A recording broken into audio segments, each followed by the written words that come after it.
ഇപ്പൊ നമ്മൾ ഇവിടെ ഇരുന്നപ്പോൾ തന്നെ ഒരു കാഴ്ച.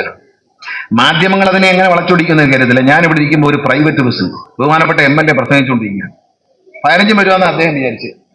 ഞാനും പേടിച്ചു പോയി. കാരണം അവിടുന്ന് നിറച്ചാളയും വെച്ചോണ്ട് റോക്കറ്റ് വന്ന സ്പീഡിൽ അകത്തോട്ട് പോകുന്നതാണ്. അപ്പൊ ഞാനിങ്ങനെ നോക്കിയിരുന്ന് എവിടെ ഇട്ട് പിടിക്കാം എന്ന് ആലോചിച്ചുകൊണ്ടിരുന്നപ്പോ അതിലേ പോയെന്നാണ് വിചാരിച്ചത്. പക്ഷെ എനിക്ക് ഇവിടുത്തെ ഭൂമിശാസ്ത്രം അറിയത്തില്ലായിരുന്നു. കുറച്ച് കഴിയുമ്പോൾ അതിനേക്കാൾ സ്പീഡിൽ പുറത്തോട്ട് പോകുന്നുണ്ട് ഹോൺ അടിച്ചോണ്ട്.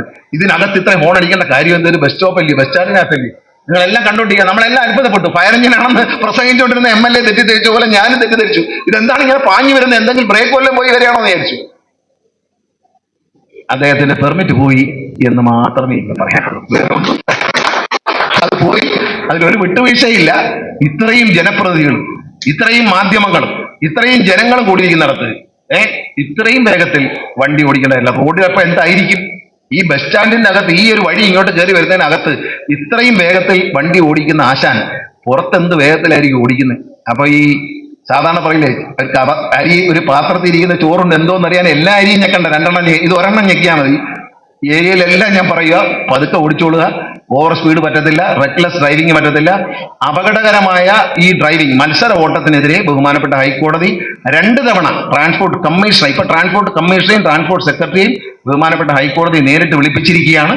അവര് ചോദ്യം ചോദിക്കാൻ പോകുന്ന മോട്ടോർ വെഹിക്കിൾ ഉദ്യോഗസ്ഥരോടായിരിക്കും. അത് ഓർമ്മ വേണം. അതുകൊണ്ട് ഒരു വിധത്തിലുള്ള മത്സര ഓട്ടവും അനുവദിക്കുന്നതല്ല. രാത്രി വണ്ടി ഓടണം, മത്സര ഓട്ടം പറ്റത്തില്ല, എയർ ഹോൺ പറ്റത്തില്ല. വളരെ യാത്രയ്ക്കാണ് വണ്ടി, അല്ലാതെ ആളുകളെ പേടിപ്പിക്കാനല്ലല്ലോ. ഈ പ്രൈവറ്റ് ബസ്സിൽ ഇരിക്കുന്ന യാത്രക്കാർ ജീവൻ പണയം വെച്ചല്ലേ ഇരിക്കുന്നത്. KSRTC ഇപ്പൊ അഭിമാനത്തോടെ പറയണം, KSRTC ഇപ്പൊ കള്ളു കുടിച്ചുകൊണ്ട് വണ്ടി ഓടിക്കാറില്ല. അതുകൊണ്ട് എന്താ ലാഭം? കഴിഞ്ഞ വർഷത്തെക്കാൾ 50% KSRTC അപകടം കുറവാണ്. നിങ്ങൾക്ക് ധൈര്യമായിട്ടാണ് KSRTC കുറച്ച് നാളൂടെ കഴിഞ്ഞാൽ ഞങ്ങൾ ഉറപ്പിച്ച് ഞാൻ പറയാം, KSRTC പൂർണ്ണ സുരക്ഷിതത്തോടെ യാത്ര ചെയ്യാം. അത് മാത്രമല്ല, സമയത്തിന് വണ്ടി പോകും. സമയത്തിന് വണ്ടി. ഇത് ഈ റോഡ് പണികളാണ്, ഹൈവേയിൽ നടക്കുന്ന റോഡ് പണികളാണ് നമ്മളെ കുഴപ്പിക്കുന്നത്. അല്ല പുറത്തോട്ട് പോയിട്ട് അതെങ്കിൽ പിടിച്ചേക്കുക.